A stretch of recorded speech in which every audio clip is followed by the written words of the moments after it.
¿Puede un himno de Pascua velar el sonido de la tierra removida por una mano?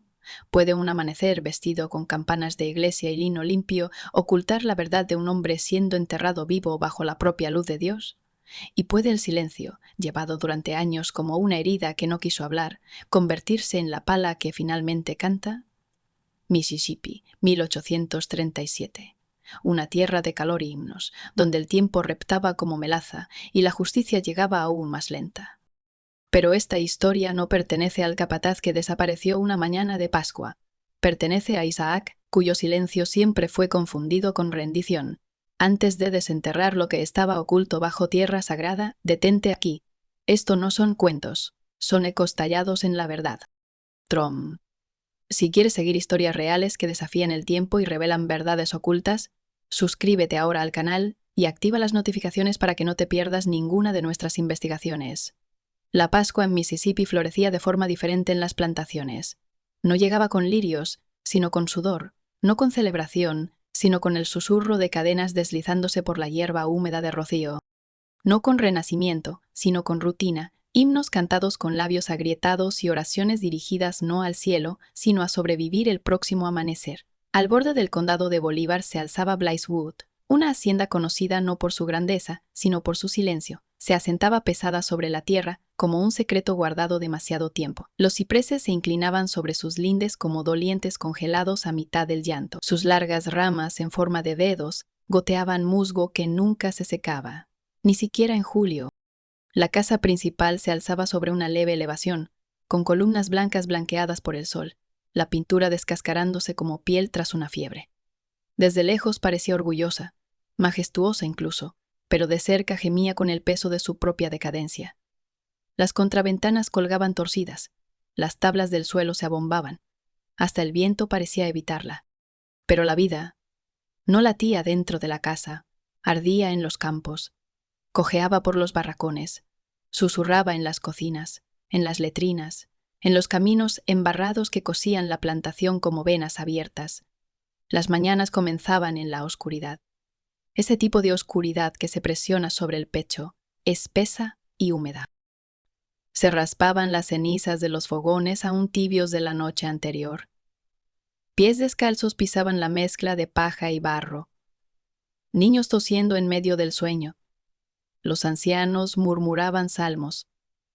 Y los jóvenes se preparaban para otro día de cargar dolor sobre los hombros, como si fueran sacos de algodón.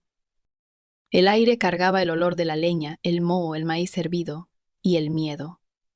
Se pegaba a la piel y se metía en las grietas de las cucharas de madera y en las palmas encallecidas. Cada tos, cada gemido, cada crujido en los barracones parecía decir: todavía estamos aquí. Y a través de todo eso se movía Isaac.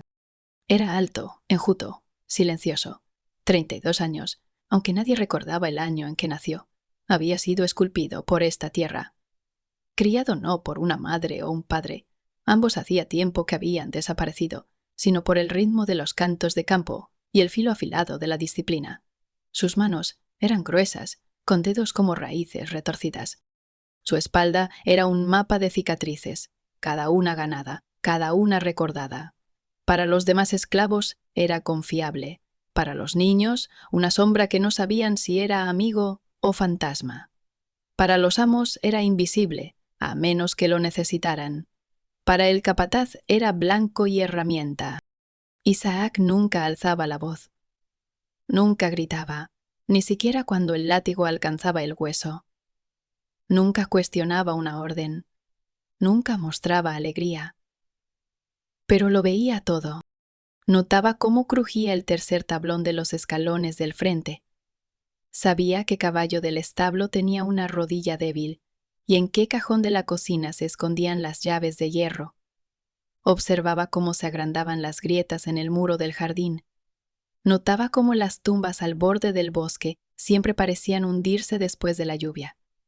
Hablaba poco, pero por dentro llevaba una contabilidad. Cada insulto, cada golpe, cada vez que su nombre era borrado y reemplazado con la palabra muchacho, recordaba cuando Lila, su hermana, fue llevada a la casa grande para limpiar y regresó en silencio. Recordaba la primera vez que sangró y cómo el sabor a hierro en su boca duró más que el dolor. Recordaba cavar tumbas poco profundas para los enfermos y más hondas para los desafiantes. Y recordaba a Jacob Vance. El capataz caminaba como si la tierra le perteneciera. Sus botas jamás tocaban el barro. Otros se las limpiaban cada noche. Hablaba en versículos y castigos. Llevaba un frasco en una mano y un látigo en la otra. Al látigo lo llamaba misericordia, aunque no ofrecía ninguna. El rostro de Jacob Vance estaba curtido como cuero dejado al sol, pero sus ojos no mostraban edad. Solo placer.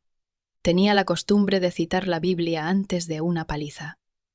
«No escatimes la vara», solía reír, «o malcriarás al niño». Isaac había escuchado esa línea más de una vez. A medida que se acercaba la Pascua, Vance se volvía más ruidoso, más religioso, más borracho. Ordenaba sábanas limpias para los esclavos. Les exigía cantar más fuerte para los invitados que venían a la cena. Les hacía practicar himnos bajo el látigo. «La Pascua es resurrección», bramaba. «Ustedes, inmundos, más les vale aprender a levantarse». Los barracones zumbaban de temor. Se repartía ropa nueva, trapos de segunda mano de los hijos del amo, lavados y perfumados. Se ordenaba a las mujeres fregar el suelo 2 veces, a los niños se les daba de comer temprano para que no gimieran durante el servicio. Pero Isaac observaba. Observaba a Vance lustrar sus botas bajo la luz de la luna. Lo veía esconder el frasco detrás de la capilla. Notaba cómo Vance siempre tomaba el mismo camino, detrás del ahumadero, para aliviarse, lejos de los invitados. Isaac no hablaba con nadie, pero escuchaba la tierra. Sentía dónde estaba blanda. Probaba qué tan profundo podía cavar su mano antes de que la tierra le empujara de vuelta. Nadie lo vio tomar la pala rota. Nadie notó cuando desapareció la palita de jardinería. Nadie preguntó por qué se demoraba detrás después de las tareas matutinas. Los cipreses se mecían suavemente en el viento. El jardín junto al ahumadero era rico y oscuro. Siempre había sido bueno para sembrar, y también sería bueno para enterrar. La Pascua se acercaba, y Isaac, que jamás la había celebrado, por fin había elegido una resurrección forjada por sus propias manos.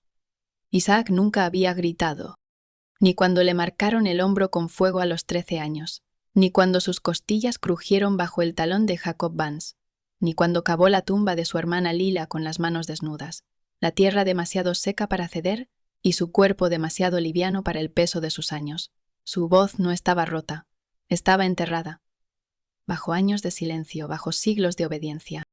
Y en ese silencio construyó un libro mayor, no de números, sino de nombres, de agravios, de cada momento en que el mundo le declaró pequeño, invisible, impotente. Y él respondió con silencio. Recordaba la risa de Lila, antes de que se desvaneciera. Ella solía cantar a las luciérnagas, descalza, incluso cuando el suelo se cuarteaba de sequía. A Vance le gustaba su canto. Demasiado. La enviaron a la casa principal una noche de verano. Regresó con el vestido rasgado y los ojos vacíos. Nunca volvió a cantar. Desapareció antes de la siguiente cosecha. Isaac nunca olvidó cómo su cuerpo se encogía de fiebre, cómo las otras mujeres le envolvieron en la arpillera y susurraron oraciones que sonaban más a disculpas, cómo el entierro fue apresurado, sin cruz, sin nombre. La tumba fue marcada con una cuchara doblada. Esa cuchara permaneció en la mente de Isaac más tiempo que cualquier himno. Fue la primera entrada verdadera en su libro mayor. La segunda llegó con Jeremiah, un niño con demasiada risa y muy poco miedo. Lo atraparon robando una pera del jardín del amo. No lo azotaron. Lo colgaron del árbol detrás de la capilla. Y el capataz leyó los salmos mientras el cuerpo se balanceaba. Isaac no lloró. Se arrodilló para limpiar la sangre del pasto. Y lo recordó. Cada cicatriz en su espalda tenía un lugar en el libro. Cada latigazo, una línea. Cada moretón, una nota al pie. Cada vez que Vance lo llamaba muchacho, en lugar de su nombre, quedaba registrado en silencio. Observaba cómo el capataz pasaba de hombre a monstruo, cómo las escrituras matutinas se convertían en justificaciones. Como misericordia, el látigo brillaba más que la Biblia de la que citaba. Isaac memorizó cada mentira que Jacob Vance dijo en nombre de Dios.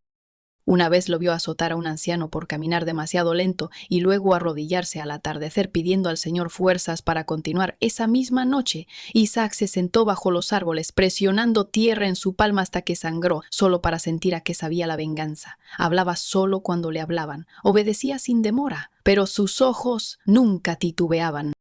Observaba a Vance beber de su petaca plateada. Lo veía vagar para aliviarse detrás del ahumadero. Lo veía tropezar de regreso a la casa cantando «Él ha resucitado» en un tono borracho y quebrado. Y mientras lo observaba, esperaba. La mente de Isaac se convirtió en un mapa. Cada recuerdo, una ubicación. Cada crueldad, un sendero hacia algo sagrado. Recordaba cuán blanda se sentía la tierra después de la lluvia. Cómo las huellas desaparecían durante la noche cerca del cementerio. Cómo Vance jamás miraba hacia atrás. No había planes en pergamino, ni diagramas secretos, solo repetición. Cada día pasaba por el mismo lugar detrás del ahumadero. Cada día presionaba su talón sutilmente contra el suelo. Lo probaba. Cada noche repasaba el libro mayor. Recordaba cómo Vance escupía cuando reía, cómo llamaba a los esclavos «mi rebaño», cómo le rompió el brazo a un niño y le dio una Biblia para que la mordiera del dolor. Isaac lo contaba todo. Un día, mientras cuidaba el jardín, desenterró un nido de escarabajos. Miles de ellos, retorciéndose bajo la superficie, invisibles hasta ser perturbados. Los observó dispersarse. No los mató. Los comprendió. Su rabia no era fuego. Era ceniza, silenciosa, fría, esperando el viento. Algunos hombres conspiran con pasión. Isaac lo hacía con memoria.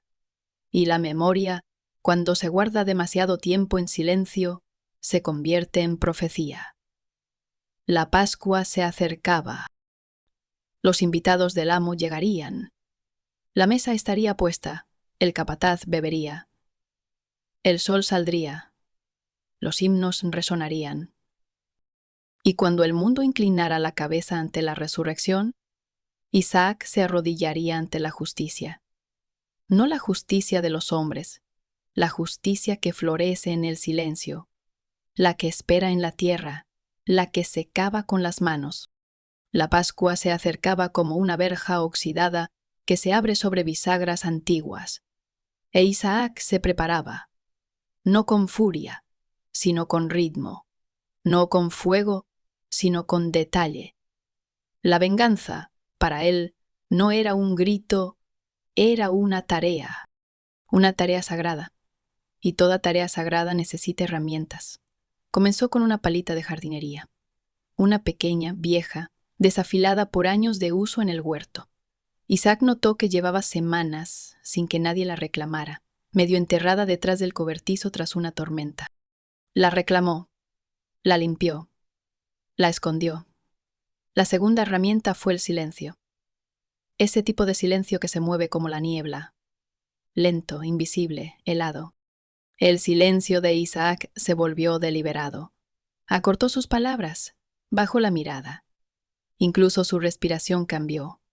Más baja, más suave, para no perturbar la forma del plan que flotaba a su alrededor. Comenzó a caminar con más frecuencia detrás del ahumadero. Llevaba cubetas de ceniza, que dejaba caer casualmente. El sendero se volvió familiar para él. Su cuerpo conocía dónde la tierra se mantenía firme y dónde suspiraba bajo sus pasos. Y luego vino la cuerda, un pedazo usado para atar haces de leña, deshilachado en un extremo, suave en el otro. La enrolló con cuidado y la escondió dentro del hueco de un tronco que había partido semanas antes. Nadie lo notó. La siguiente fue una horquilla de jardín, rota, con un diente quebrado, inservible para la mayoría. Pero para Isaac era lo suficientemente afilada como para herir, lo bastante roma como para no matar. La enterró detrás de la letrina. Marcó el lugar con un trozo de costra de pan de maíz. Cada acto era ordinario, cada movimiento silencioso, y sin embargo, todo brillaba con ritual. Comenzó a observar la luna, no por belleza, sino por sombras. Cronometraba el tiempo que tardaba en caminar de la capilla al bosque. Contaba los segundos que Vance tardaba en vaciar su petaca. Memorizaba el tambaleo del capataz. Cada paso de esta venganza era una oración. Una oración por Lila, por Eremaya, por los sin nombre, por la cuchara doblada en la tierra. A los esclavos se les dijo que el domingo de Pascua habría invitados, que habría pato asado, que habría sermón, que habría himnos. E Isaac lo sabía. Habría una oportunidad. 3 noches antes de Pascua probó la tierra. Caminó hacia el punto blando detrás del ahumadero, donde las raíces de los cipreses se hundían profundo, pero el suelo permanecía suelto. Cavó con la palita hasta que el sudor le corría por las mejillas como lágrimas. Dio forma a una tumba poco profunda, no lo bastante honda como para enterrar a un hombre de pie, pero sí lo suficiente para sostener a uno boca arriba, brazos atados, boca llena de maldiciones. Colocó tablas de madera junto al agujero. Probó la cuerda contra las asas. Practicó los nudos a la luz de una vela, sus manos firmes, la cuerda deslizándose por entre sus dedos como una serpiente. Regresaba cada día para alisar la tierra, para borrar sus huellas, para escuchar. Porque la venganza, la verdadera venganza, es paciente. Recordaba los versículos que Vance solía citar. Mía es la venganza, dice el Señor. Pero Isaac había esperado demasiado al Señor. Esta venganza no caería del cielo, surgiría desde la tierra. La noche antes de Pascua, el aire se volvió pesado. Nubes de tormenta se reunieron a lo lejos, pero contuvieron el aliento. Los cipreses permanecían quietos, atentos. Isaac apenas durmió. Se tendió sobre su estera mirando las vigas del techo, contando hacia atrás cada pecado que podía recordar.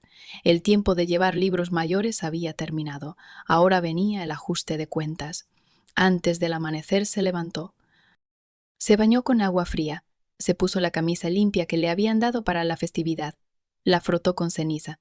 Para que no brillara, se ató los zapatos con cuidado. Dobló un trozo de tela y lo guardó en el bolsillo. Había pertenecido a Lila alguna vez. Pasó junto a los demás mientras despertaban, sus rostros ya cansados, sus manos ya preparadas para representar la alegría. Miró hacia el ahumadero. La tierra sabía, esperaba. Y también Isaac. La mañana de Pascua llegó envuelta en niebla y promesas falsas. Las campanas sonaron. Comenzaron los himnos. Las voces se alzaron para alabar la resurrección, incluso cuando la muerte esperaba en el jardín. Isaac se movía como un fantasma entre los vivos. Las manos juntas, los ojos bajos, su silencio absoluto. Los invitados llegaron. Guantes blancos, sonrisas pintadas, perfume lo bastante espeso como para cubrir la podredumbre de la historia. La capilla se llenó de aplausos. Niños con ropa planchada cantaban al cielo mientras sus padres devoraban carne en el gran salón. Jacob Vance estaba borracho antes del mediodía. Sus botas brillaban. Su voz era más fuerte que el órgano. Escupía versículos entre tragos de bourbon y masticaba cordero asado como si le debiera algo. «Muchacho», llamó a Isaac mientras se limpiaba la grasa en el chaleco. «Tráeme el buen libro, el de lomo dorado». Isaac asintió, labios sellados. Pero no fue a la casa. En cambio, rodeó ampliamente, por el borde del campo, más allá del jardín, hacia el lugar donde las raíces crecían profundas y los secretos más. La trampa estaba lista. La tierra había sido aflojada. Las tablas ocultas detrás de las raíces de los cipreses. La cuerda enroscada y preparada. Él esperaba. Y pronto, como una profecía, el capataz salió tambaleándose por la puerta lateral. Jacob Vance, enrojecido por el licor y la soberbia, tropezaba en dirección al ahumadero. su lugar habitual para aliviarse, lejos de la capilla, lejos de los amos, lejos de testigos. Isaac lo encontró a mitad de camino. «Capataz», dijo, con una voz tan calma como el agua, «encontré algo enterrado». Detrás del ahumadero. «Parece una caja de lata. Podría ser contrabando». Vance parpadeó. «¿Una caja?» «Sí, señor». «¿La tocaste?» «No, señor». «Muéstramela». Caminaron. El capataz se tambaleaba, maldecía, murmuraba. Isaac se mantenía un paso adelante, guiándolo entre la niebla y los árboles. El aire olía a tierra removida y rocío. El suelo susurraba suavemente bajo sus botas. Llegaron al lugar. «Allí», dijo Isaac, señalando el montículo. Vance se arrodilló. Sus dedos arañaban la tierra, buscando. La curiosidad de un hombre borracho suena más alto que su precaución. En ese momento, Isaac se colocó detrás de él, alzó la horquilla de jardín desde las sombras y la hundió en la espalda del capataz. Vance gritó. El sonido se quebró entre los árboles como un trueno. Pero la capilla estaba demasiado lejos. Los invitados, demasiado ruidosos. Las canciones, demasiado dulces. Isaac empujó otra vez. Vance cayó hacia adelante, dentro del agujero. La trampa lo recibió como si hubiera esperado toda la vida por ese instante. Se revolvió, arañó, intentó levantarse. Pero Isaac ya había deslizado las tablas de madera sobre la fosa. Dejó caer todo su peso sobre ellas. «Muchacho», aulló Vance, «¿qué demonios estás?» Isaac tomó la cuerda, ató las tablas a las raíces del árbol. Un nudo. 2. 3. Tal como lo había practicado en la oscuridad, tal como lo había imaginado durante años. Podía sentir al capataz forcejeando bajo la madera, pateando, empujando. Las tablas gemían, pero resistían. La tierra había esperado demasiado para soltarlo ahora. Isaac se inclinó lo bastante cerca como para que solo Vance pudiera oírlo. Y por primera vez en su vida, habló sin que nadie le hablara primero. «Feliz Pascua». Entonces tomó la palita y comenzó a enterrarlo. Lento, cuidadoso, como quien siembra una semilla. La tierra siseaba contra las tablas. Cada puñado era un himno. Cada palada, un salmo. Vance maldijo, suplicó. Luego gritó. Luego tosió. Luego... nada. El suelo comenzó a sentarse. Isaac no se apresuró. Alisó la tierra con las manos. Secó el sudor de su frente con el paño de lila. Lo presionó contra el suelo. Se puso de pie. El látigo llamado Misericordia yacía en el suelo cerca del árbol. Se había soltado durante la lucha. Isaac lo recogió. Pasó sus dedos por el cuero, luego lo apoyó suavemente contra la pared de la capilla al pasar, como un regalo, devuelto sin abrir. El capataz había desaparecido, así sin más, sin sangre, sin nota, sin señales de lucha, al menos ninguna que los blancos estuvieran dispuestos a ver. Al mediodía del domingo de Pascua, Jacob Vance se había desvanecido como humo en tormenta. Los invitados especulaban entre julepes de menta y rebanadas de jamón. «Debió haber tomado un caballo», decía uno. «Se fue a ver a una mujer, sin duda», sugería otro. Nadie notó que los establos estaban intactos. Nadie preguntó por qué el jardín detrás del ahumadero olía a tierra removida. Simplemente sirvieron otra copa y dejaron todo en manos del diablo o de la botella. Isaac no dijo nada. Cuando le preguntaban, inclinaba la cabeza como si no entendiera. «No, señor», respondía. «No lo he visto desde esta mañana. El sol se puso». Y aún nada de Vance. Para el lunes, su ausencia ya se había vuelto rumor. Algunos decían que se había fugado. Otros murmuraban que se había unido a los unionistas. Una absurda fantasía. Unos pocos, los más viejos, Recordaban historias de su infancia. Historias de tierras que tragaban hombres malvados enteros, historias de árboles que escuchaban oraciones y respondían no con lluvia, sino con silencio. En los barracones no hubo celebraciones, ni bailes, ni sonrisas abiertas. Pero algo había cambiado. El aire se sentía más liviano, las sombras menos crueles. Un niño, de no más de 10 años, se atrevió a tararear una melodía mientras barría. Una anciana lo detuvo, pero no lo regañó. Durante la cena, las manos comieron despacio, como si probaran algo por primera vez. Libertad, tal vez, aunque nadie se atrevía a nombrarla. Nadie habló de Isaac, nadie le preguntó nada. Pero lo miraban de forma distinta. Incluso los árboles parecían inclinarse hacia él al pasar. El tercer día, el amo colgó un aviso. Jacob Vance se presume desaparecido, se designará reemplazo. El trabajo continúa con normalidad. Y así, el hombre que había llamado misericordia a su látigo fue reducido a una nota al pie. Sus pertenencias fueron empacadas, su cuarto cerrado. Su Biblia quedó intacta sobre el alféizar, abierta en el libro del Éxodo. Isaac volvió a sus tareas.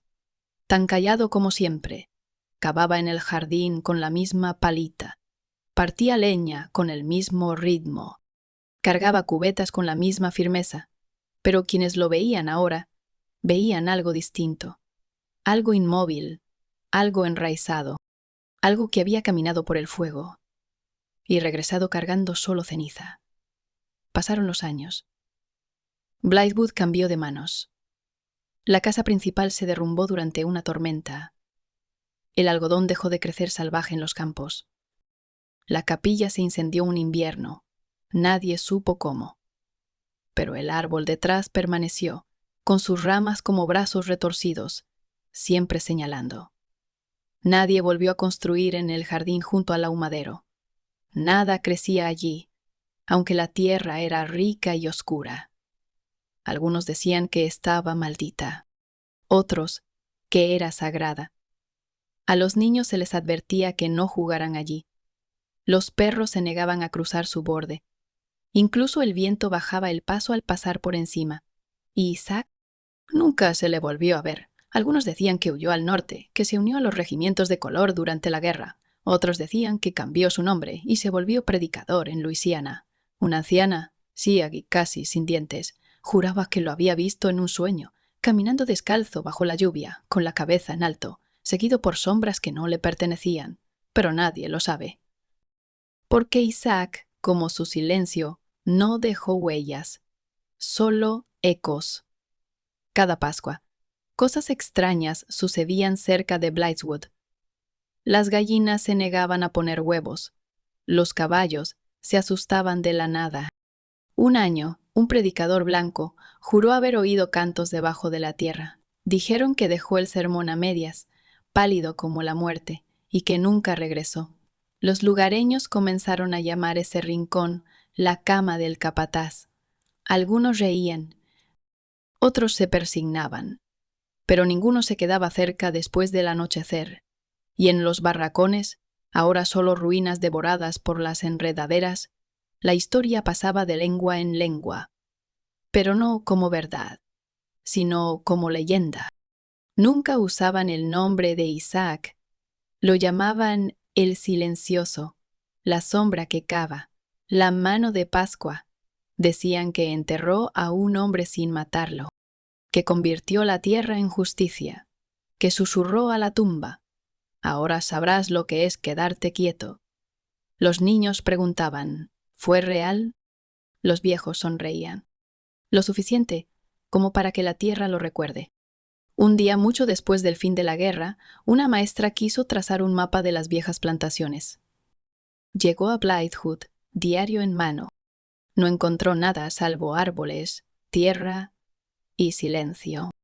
Hasta que llegó al jardín, su bota se hundió una pulgada de más. Y escuchó un sonido.